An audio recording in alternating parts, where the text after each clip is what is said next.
Quantum.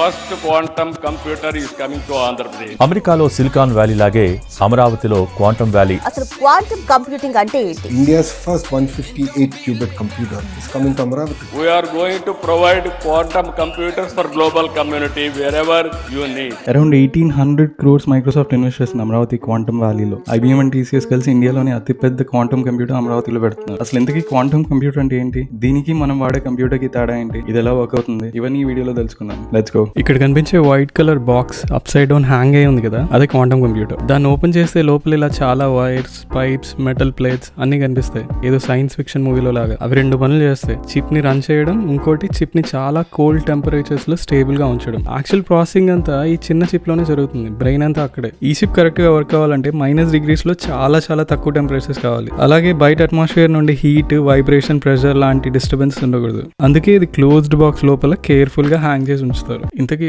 Quantum computers ఎలా పనిచేస్తాయి? మన నార్మల్ కంప్యూటర్ స్పీడ్ సైకిల్ లా ఉంటాయి, దీని స్పీడ్ జెట్ లా ఉంటుంది. ఇప్పుడు మన నార్మల్ కంప్యూటర్స్ అన్ని బిట్స్ తో రన్ అవుతాయి. బిట్స్ అంటే సింపుల్ గా 1 లేదా 0. క్వాంటమ్ కంప్యూటర్స్ అయితే క్యూబిట్స్ తో రన్ అవుతాయి. క్యూబిట్స్ లో మ్యాజిక్ ఏంటంటే క్యూబిట్స్ ఒకేసారి 1 లేదా 0 గా కాకుండా ఒకటే టైంలో 1 and 0 మధ్య మిక్స్ లా ఉండగలవు. ఒకటే టైంలో రెండు ఎలా ఉంటాయి అని మీరు అనుకోవచ్చు. Let me explain. ఇప్పుడు కాయిన్ ఫ్లిప్ చేసాం అనుకోండి, కాయిన్ గాల్లో ఉన్నప్పుడు మనకి హెడ్సా టైల్సా అని తెలియదు కదా. కింద పడిన తర్వాత మాత్రమే హెడ్స్ ఆర్ టైల్సా అని చెప్పగలం. అప్పటి వరకు అది హెడ్స్ టైల్స్ అలా రొటేట్ అవుతూ ఉంటుంది. క్వాంటమ్ వరల్డ్ లో కూడా క్యూబిట్స్ అలానే బిహేవ్ చేస్తాయి. మల్టిపుల్ 0s and 1s మధ్య ఉంటాయి. లాస్ట్ లో మాత్రమే ఒక స్టేట్ ఫిక్స్ చేసి సెటిల్ అవుతాయి. దీన్నే క్వాంటమ్ సూపర్ పొజిషన్ అంటాం. ఈ ప్రాపర్టీ వల్ల క్యాలిక్యులేషన్ చాలా చాలా ఫాస్ట్ గా అవుతాయి. ఇలాంటిదే ఇంకో క్రేజీ ప్రాపర్టీ ఉంది క్యూబిట్స్ కి. ఒక క్యూబిట్ ఇంకొక క్యూబిట్ ని ఇన్ఫ్లుయెన్స్ చేయగలదు, చాలా చాలా దూరంగా ఉన్నా కూడా. సింపుల్ గా చెప్పాలంటే ఈ వీడియో చూడండి, ఒక నాగార్జున ఇంకొక నాగార్జునని ఇన్ఫ్లుయెన్స్ చేస్తున్నారు కదా, టచ్ కూడా చేయకుండా. అలాగే క్యూబిట్స్ పేరుగా ఉంటాయి. ఒక క్యూబిట్కి 1 వచ్చినప్పుడు ఇంకొకటి ఆటోమేటిక్గా 0 వస్తుంది,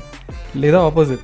ఈ ప్రాపర్టీస్ వల్ల క్వాంటమ్ కంప్యూటర్స్ మన నార్మల్ కంప్యూటర్స్ కంటే చాలా చాలా ఫాస్ట్గా వర్క్ అవుతాయి. రీసెంట్గా గూగుల్ క్వాంటమ్ కంప్యూటర్కి ఒక క్యాలిక్యులేషన్ ఇస్తే అది 5 minutesలో కంప్లీట్ చేసింది. అదే క్యాలిక్యులేషన్ ఇప్పుడు మనకున్న ఫాస్టెస్ట్ కంప్యూటర్స్కి ఇస్తే యూనివర్స్ ఏజ్ కన్నా ఎక్కువ టైం పట్టింది. సో ఒక నార్మల్ కంప్యూటర్ స్లోగా వెళ్ళే ఎద్దుల బండ్లా అనుకుంటే quantum computer formula 1 race car.